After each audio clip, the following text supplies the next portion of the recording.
Bus தூக்கி நான் back பண்ணிட்டேன். அவ்வளவுதான், நான் கிளம்புறேனா. நீ வீட்டை பாத்துக்கோ.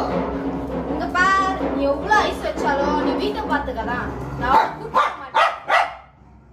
அத்தனா சரி, கொஞ்சனா சரி, என்ன கொஞ்சம் நீ ஏமாத்தலான்னு பாக்காத. நான் உன்னை கூட்டு போறது இல்ல. அனு அப்பா ஆல்ரெடி போயிட்டாங்க.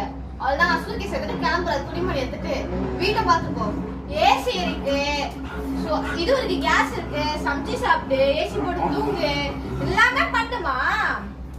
நீ வீட்டை பத்திரமா பாத்துக்கோ. எல்லாமே இருக்கு சரியா. நீ மம்மு சாப்பிட்டு மம்மு சமைச்சு மம்மு சமைச்சிரு சரியா. நாங்க போயிட்டு வரோம். இல்ல, நீ கைய கீழே புடிச்ச வேலைக்கு ஆகாது. கைய புடிச்சா சரி, காலை புடிச்சாலும் சரி, வேலைக்கு ஆகாது. நீ வீட்டை பாத்துக்கதான் நான் வாங்கினேன். நான் எங்க போனாலும் கூட வரணுமா உனக்கு? நீ வீட்டுல இரு, நான் போயிட்டு வரோம். ஏன் இருக்க மாட்டேன் நீ? போணுமா? எங்க கூட வரணுமா? எங்க கூட வரணுமா? வேணாம் சொல்றாங்கன்னு நீ வேண்டாம். அப்போ பரவாயில்ல, நம்ம மட்டும் போலாம்.